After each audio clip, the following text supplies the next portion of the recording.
benn waaye internaute la moom moo laaj question boobu ni ma naa la ko laajal. mu ma laajal ma Abdourahmane Sarr ndax social bi ñuy def nii à la longue est-ce que du leen porter préjudice benn ñaar est-ce que association bi nag attan ñett est-ce que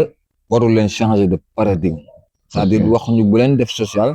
mais social bi quand même wàññeeku ngeen par exemple dugg ci emploi jeune par exemple. Ok voilà waaw je crois que loolu dinaa ci sawar tontu ndax depuis un certain temps avant qu'on fasse l'assemblée générale defoon nañu benn genre diagnostic parce que ñun on s'était dit que boo xoolee quartier sud wala boo xoolee généralement sax ñi nga xam ne dañuy yëngu ci volet social amul durée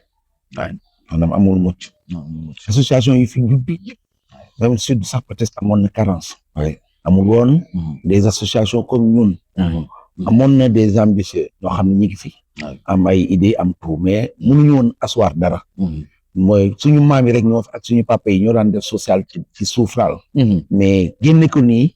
c'est que c'est une première dans le quartier exact même nos amis du nord sax boo gisee aussi daan nañ fa waxtaan ak ñoom tendre la main on est en relation jusqu'en relation avec d'autres associations en dehors de Soundoré Dionefène Daaru Médina tout ça même Langue de Barbarie tout ça yooyu yëpp ñu ngi nekk en synergie d'action xool nan la ñu mën a man loolooy sama état d'esprit dama ni warul yam rek ci am may ma am ma may la c'est pour ça que dañuy def assemblée générale on s'est préparé on s'est dit ñuy pour 3 ans on va essayer de se focaliser sur un autre aspect d'abord de tendre la main aux jeunes parce que aussi mënuñu développer association bu mel nii di dem ci social di dem ci activité les jeunes première année bi ñu ngi ci woon mais on s'est vu que deuxième année troisième année xaw nañu am relâche tuuti parce que relation yi taxu ko woon demee noonu parce que ñun on s'était dit que c'est une association générationnelle maanaam génération yëpp ñoo ne ci biir maintenant boobu aussi dafa am benn impact ci jeunes yi ak ñun ba nga xam ne ñoom mënuñu woon dugg danañ dugg sax mais grand dooguma la foofu est-ce que du tur bi moo nekk frein waaw tur bi c'était les amis d'enfance de Soundoré après ñu ni non générationnel waaw parce que générationnel boobu lañu génnewul fesal que carrément parce que xale yi bu ñu xoolee ni ñun man ñi ma mag ñoo fi nekk man association bi ma nekk jàng yow presque je suis le plus jeune ñi si des yëpp ñoo ma mag en plus de ça am naa ci ay mag ñu bëri ñoo xam ni ñu ngi ci ay par exemple beneen association ñoo xam ne ñooñu mag muy sàmm coloré ñooñu aussi ak ay xorom si yooyu yëpp mag nañu yoo xam ne dañuy tendre la main peut-être que xëy na loolu benn dysfonctionnement la wala benn handicap la pour que ñu mën a asseoir avec les jeunes quelque chose maintenant loolu nag la ñuy def assemblée générale ñu ni cette année 3 ans yi dañuy focaliser wu changer léegi les paradigmes maintenant dem aller vers la création des GIE au sein de l'association gis nañu am nañu dem nañu ay banques on a fait le tour des banques on a des partenaires qui sont prêts actuellement on est en train de formaliser maintenant parce que avant amuñu woon numéro d'identification fiscale au niveau de l'administration fiscale déjà am nañ ko au niveau de l'APIX voilà malgré la reconnaissance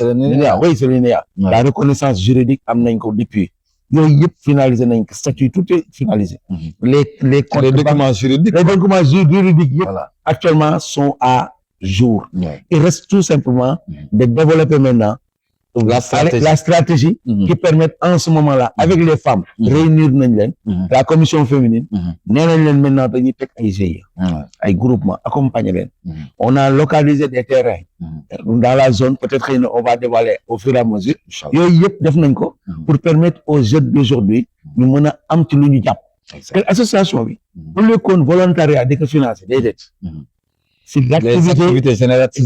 de revenus maintenant ñooy financer maintenant les revenus là ñooy financer les bénéfices vont aller vers l'association retourner ko ci biir partager ko plus les cotisations non cotisation mënul ñàkk parce que ñëpp mënuñu yëngu ci GIE yi ñëpp mënuñu am activité génératrice de revenus mais ñoom xëy na fu ñu dugal seen loxo ñu bàyyi leen nag maintenant c'est 10 000 francs c'est symbolique, hein. Ouais, 2 000 c'est francs tous les symbolique. mois. Voilà. Carte de membre, c'est 5 000 francs. Ouais. Maintenant, les renouvelables, ils def carte de membre par maintenant durée de mandat. Chaque durée de mandat, on renouvelle les cartes de membre. Donc, il y a ici perspective. Maintenant, on est en train actuellement de mettre en place des structures au niveau des femmes. Donc, créer l'IGI, créer donc d'autres aspects. Maintenant, les jeunes, on les a rencontrés déjà. Nous avons rencontré les amna engouement. Ou bien nous, au moins, intégrer dans les bureaux de on a les représentants maintenant des jeunes. Il y a 2. Il y a un président, un secrétaire, un bureau association les amis d'ambassadeurs. Pour permettre à ce que nous aussi, nous développer des choses qui permettent à ce que ça génère des trucs. Pour la formation professionnelle, il y a beaucoup d'activités. Si. Ça permet à l'association de bénéficier d'autres revenus. D'autres revenus et d'autres partenaires. Mais grand, lors de me encourager parce que tu sais, actuellement, il faut que nous autres qui sommes dans les quartiers, nous disons les jeunes en termes d'orientation, de formation et d'insertion professionnelle. Sinon, beaucoup amoul, il y a l'entrepreneuriat qui est là. Et vraiment, il y a beaucoup de structures qui travaillent sur ça. Donc, vraiment, nous les encourager. Mais par rapport à que il y a une rubrique, il y a une khalatni en perspective. En fait, au-delà de l'insertion des jeunes que vous voulez vraiment travailler, est-ce qu'il y a d'autres rubriques qui ont dans le temps, dans l'espace, par Ok, donc l'OL aussi, David, là, tu sais, parce qu'on est en relation directe avec les autres associations.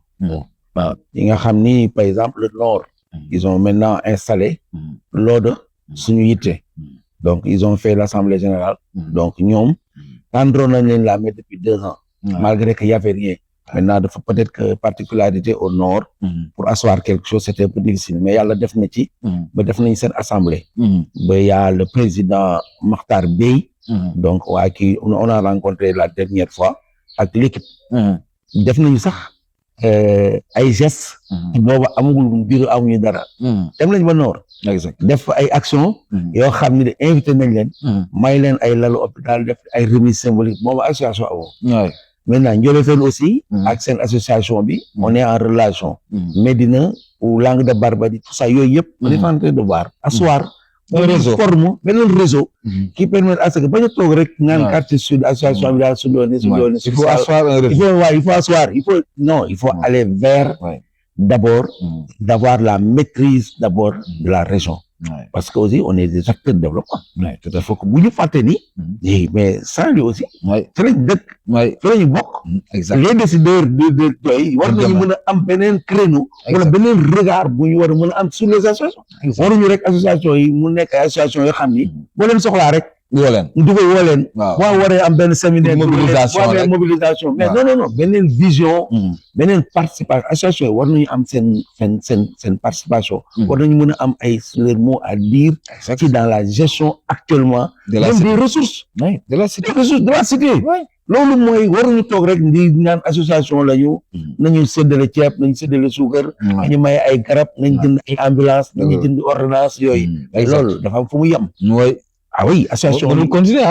loolu nee naa leen lii seen micro bi leen rencontré dama leen boy il faut se dire une chose maye baax na